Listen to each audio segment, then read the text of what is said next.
सम्पूर्णमा नमस्कार। आज शुभ दीपावलीको अन्तिम दिन भाइटिकाको अवसरमा सम्पूर्णमा हार्दिक शुभकामना व्यक्त गर्दछु। र आजको यस श्रृङ्खलामा हामी विधिशास्त्र खास गरेर केही दिन यतादेखि एलएलबी फर्स्ट इयरको कोर्सलाई फोकस गरेर हामी सर्ट भिडियोहरू बनाइरहेको छौँ र यसमा चाहिँ हजुरहरूले आफ्नो सुझाव सल्लाह र प्रतिक्रिया दिनुहोला र भिडियो कस्तो लाग्छ यहाँले लाइक सब्सक्राइब सेयर गर्न नभन्नुहोला भन्दै आज ढिला नगरी म आजको शीर्षकमा चर्चा गर्न गइरहेको छु। आज हामी स्वामित्व ओनरशिप, जसलाई अङ्ग्रेजीमा ओनरशिप भनिन्छ, ओनरशिपको बारेमा कुरा गरेर छलफल गर्न गइरहेका छौँ।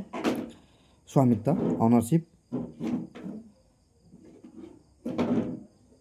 ओनरशिप भन्नाले जहाँनेर सम्पत्तिको कुरा आउँछ त्यहाँनेर स्वामित्व सँगसँगै आउने गर्दछ भनिन्छ।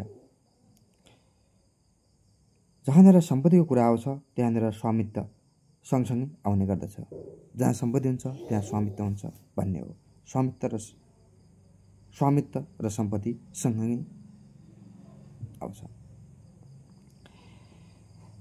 यसैले गर्दा सम्पत्ति र स्वामित्वबीच अन्योन्याधीश सम्बन्ध रहेको छ।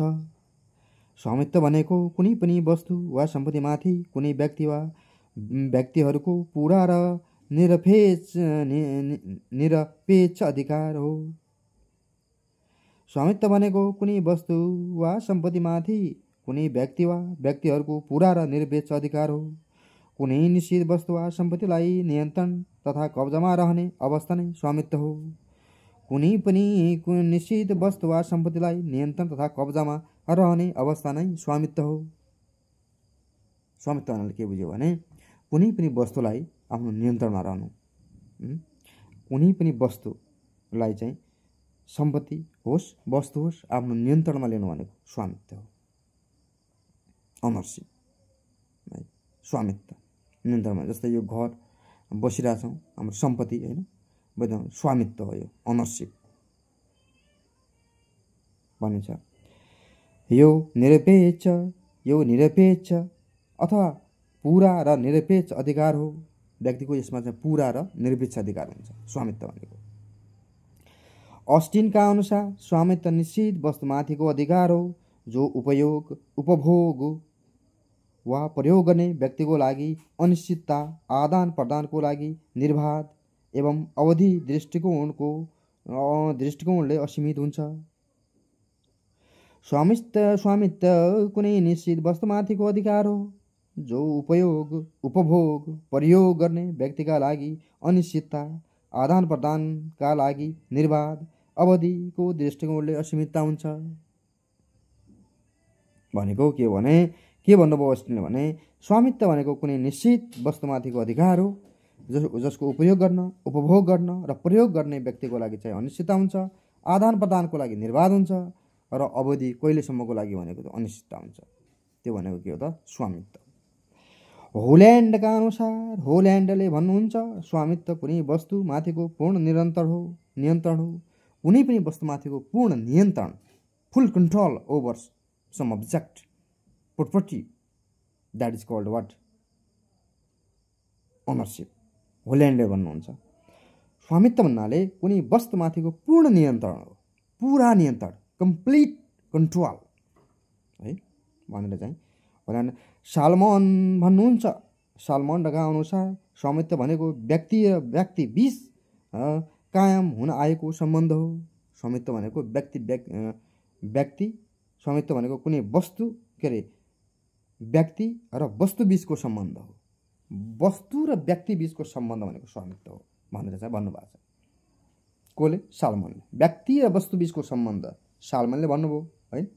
अस्टिनले के भन्नुभयो जसको प्रयोगको उपभोगको र उसको कहिलेसम्मको लागि प्रयोग गर्ने भने अनिश्चितता असीमित के अरे अनिश्चितता हुन्छ अस्टिनले भन्नुभयो। प्याटर्न भन्नुहुन्छ। प्याटर्नका अनुसार स्वामित्वको अर्थ कुनै उपजलाई उपभोग खर्च वा नष्ट गर्न सक्नु, कुनै वस्तुमाथि कब्जा गरी अन्य व्यक्तिबाट पृथक प्रयोग गर्ने क्षमता हुनु, बिक्री, सट्टापट्टा, हस्तान्तरण, कुनै वस्तुलाई त्याग गर्न सक्नु आदि असीमित अधिकार दिएको हुन्छ। यसमा थुप्रो अधिकार दिएको हुन्छ। यो नष्ट गर्ने, उपभोग गर्ने, खर्च गर्ने, नष्ट गर्ने, हैन, कब्जा गर्ने, वस्तुमाथि कुनै वस्तुमाथि कब्जा गरी अन्य व्यक्तिबाट पृथक गरी प्रयोग गर्ने क्षमता, बिक्री, सट्टापट्टा, हस्तान्तरण, कुनै त्याग गर्ने चाहिँ अधिकार रहेको हुन्छ स्वामित्वमा है। स्वामित्वका प्रकारहरू। Ownership, types of ownership. एकल र साझा स्वामित्व, सोल एन्ड को ओनरसिप। सोल एन्ड को ओनरसिप कुनै वस्तु वा सम्पत्तिमाथि एकजना व्यक्तिको मात्र स्वामित्व रहेको छ भने त्यसलाई एकल स्वामित्व भनिन्छ। अर्थात् एकै समयमा एकजना व्यक्तिको मात्र स्वामित्व भएको सम्पत्तिलाई एकल स्वामित्व भनिन्छ। एकै समयमा एकजना व्यक्तिको मात्र स्वामित्व भएको सम्पत्तिलाई एकल स्वामित्व भनिन्छ। कुनै वस्तु वा सम्पत्तिमाथि दुई या दुईभन्दा बढीको स्वामित्व रहेको छ भने त्यस प्रकारको स्वामित्वलाई साझा स्वामित्व भनिन्छ। यसलाई सहस्वामित्व पनि भनिन्छ। सजिलो छ हैन। एकजनाको भयो भने एकल, धेरैको भएपछि साझा हैन। भौतिक र अभौतिक स्वामित्व, कर्पोरल एन्ड इनकर्पोरल ओनरसिप। भौतिक रूपमा अस्तित्वमा रहेको वस्तुमाथिको स्वामित्व हुनु भौतिक स्वामित्व हो। अर्थात् देख्न, छुन, छाप्न, अनुभूति गर्न सकिने खालका वस्तु वा सम्पत्तिमाथिको स्वामित्व भौतिक स्वामित्व हो। कुनै अमूर्त वस्तुमाथिको स्वामित्वलाई अभौतिक स्वामित्व भनिन्छ। अर्थात् देख्न, छुन, छाप्न नसकिने खालका सम्पत्तिहरू जसलाई अनुभूति मात्र गर्न सकिन्छ त्यस प्रकारको सम्पत्तिमाथिको स्वामित्व अभौतिक स्वामित्व हो। सजिलो छ नि। देख्न, छुन मिल्ने खालका हैन, कर्पोरल भए भने जसलाई देख्न छुन सक्दैनौँ हामी उहाँलाई चाहिँ अभौतिक स्वामित्व भन्छ है। Corporal and इनकर्पोरल। गुठी र हितकारी स्वामित्व, ट्रस्ट एन्ड बेनिफिसियल ओनरसिप। गुठी भनेको आफ्नो स्वामित्वमा रहेको सम्पत्तिलाई गुठियार खडा गरी अन्य व्यक्तिको हितको लागि प्रयोग गरिने व्यवस्था हो। गुठीको सम्पत्तिमाथि गुठिया र हितकारी दुवै पक्षको एकै समयमा स्वामित्व रहेको हुन्छ। गुठीको सम्पत्तिमाथि गुठिया र हितकारी दुवै पक्षको एकै समयमा स्वामित्व रहेको हुन्छ। गुठीको भनेको चाहिँ आफ्नो स्वामित्व रहेको सम्पत्तिलाई गुठियार खडा गरेर चाहिँ अन्य व्यक्ति हितको लागि प्रयोग गरिने व्यवस्था हो। अथवा गुठीको सम्पत्तिमाथि गुठियार र हितकारी दुवैको पक्षको एकै समय स्वामित्व रहन्छ भनेको चाहिँ के हो त हितकारी स्वामित्व हो। निहित र संयोगिक स्वामित्व, भेस्टिड एन्ड कन्टिजेन्ट ओनरसिप। निहित र सांयोगिक स्वामित्व पूर्ण र अपूर्णमा आधारित रहेको छ। निहित स्वामित्वले स्वामीको हैसियत प्रदान भइसकेको अवस्थालाई जनाउँछ। निहित भनेको स्वामित्वको हैसियत प्राप्त भइसकेको। कुनै पनि वस्तु वा सम्पत्तिमाथि स्वामित्व प्राप्त गर्नको लागि कुनै निश्चित घटना घट्नुपर्ने अथवा कुनै निश्चित शर्त पुरा हुनुपर्ने अवस्था रहेछ भने त्यस प्रकारको स्वामित्वलाई संयोगिक स्वामित्व भनिन्छ। अथवा कुनै जोखिमपूर्ण अवस्थाको स्वामित्व हो यो भनेको। पूर्ण तथा सीमित स्वामित्व, एब्सोल्युट एन्ड लिमिटेड ओनरसिप। कुनै पनि व्यक्तिलाई कुनै सम्पत्तिको उपभोग गर्नको लागि कोही कसैबाट अवरोध हुँदैन भने त्यस प्रकारको स्वामित्वलाई पूर्ण स्वामित्व भनिन्छ। यसलाई अनियन्त्रित स्वामित्व समेत भनिन्छ। कुनै व्यक्तिलाई कुनै सम्पत्ति उपयोग गर्ने अधिकार भए तापनि केही मात्रामा त्यसको सम्पत्ति उपभोगमा बन्देज तथा अंकुश लगाइन्छ भने त्यस प्रकारको स्वामित्वलाई सीमित स्वामित्व भनिन्छ। सरकारी प्रयोजनको लागि चाहिँ व्यक्तिगत सम्पत्तिलाई चाहिँ प्रयोग गर्न पाइने भन्ने छ नि त, त्यही हो यो भनेको है। संविधान दिएको व्यवस्था स्वामित्वको प्राप्ति स्वामित्वको प्राप्ति कसरी हुन्छ ओनरसिपको? एक्विजिसन अफ ओनरसिप, मौलिक प्राप्ति, ओरिजिन एक्विजिसन। कोही कसैले ओरिजिन एक्विजिसन भनेको मौलिक प्राप्ति भनेको कोही कसैले आफ्नो श्रमको प्रयोग गरी स्वामित्व प्राप्त गर्दछ भने त्यसलाई मौलिक प्राप्ति भनिन्छ। श्रमको प्रयोग गरेर स्वामित्व प्राप्त गर्नु। मौलिक तरिकाबाट सम्पत्ति प्राप्त गर्ने तरिकाहरू पनि निम्न छन्। यिनीहरू पनि मौलिक तरिकाबाट पनि प्राप्त, श्रमबाट गर्ने मौलिक स्वामित्व भयो। अब यसमा पनि प्रकारहरू भए पूर्ण, बढोत्तरी अनि सम्मिश्रित, चिरभोग, सहायक फल। यसका चाहिँ मौलिक प्राप्तिका प्रकारहरू। पूर्ण अब्सोल्युट, पूर्ण भनेको पहिले अरू कसैको स्वामित्वमा नरहेको सम्पत्तिलाई पहिलो पटक आफू स्वयं स्वामी बन्नु पूर्ण मौलिक प्राप्ति हो। यो पूर्ण हो, आफूले गर्नु, पैतृक सम्पत्ति नहुनु। बढोत्तरी, वर्तमानमा रहेको सम्पत्तिबाट अन्य सम्पत्ति थपिनु बढोत्तरीबाट सम्पत्ति प्राप्त हो। अर्थात् विविध कारणबाट भइरहेको सम्पत्तिमा थप सम्पत्ति प्राप्त हुनु बढोत्तरी सम्पत्ति हो, प्राप्ति स्वामित्व प्राप्त हो। अब सम्पत्ति बढ्दै जानु भनेको बढोत्तरी स्वामित्व प्राप्ति। सम्मिश्रित, कन्फ्युसियो, दुई या दुईभन्दा बढी वस्तुहरू मिसावट गरी सम्पत्ति थपिन्छ भने त्यसलाई सम्मिश्रित सम्पत्ति प्राप्ति भनिन्छ। चिरभोग, उस्कापियन, कुनै पनि वस्तु भोग गरेको र समय व्यतीत भएको कारणले उक्त वस्तुमाथि अधिकार प्राप्त हुन्छ भने त्यसलाई चिरभोग भनिन्छ। कुनै पनि वस्तु भोग गरेको र समय व्यतीत भएको कारणले उक्त वस्तुमाथि अधिकार प्राप्त हुन्छ भने त्यसलाई भन्छ चिरभोग। ऐलेनी जमिनहरू जो चाहिँ जसले उपभोग गरिरहेको छ उनीहरूको नाममा चाहिँ दिनु भनेको चाहिँ चिरभोग हो। यसरी चाहिँ हामी इक्जाम्पल लिन सक्छौँ। सहायक फल, फ्रुक्टम, पर्सेप्टियो, प्रेप्टियो, FRUCTUM, फ्रुक्टम, परेप्सियो भनेको सहायक फल। मौलिक रूपमा रहेको वस्तुबाट केही फलहरू प्राप्त हुन्छ भने त्यसको फल पनि मौलिक स्वामित्वको नै हुन्छ।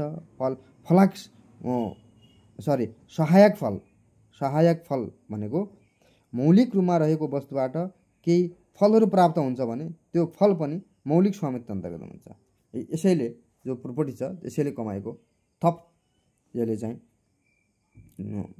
कमाएको सम्पत्ति भनौँ है, माथिको स्वामित्व भनेको सहायक फल भनिन्छ।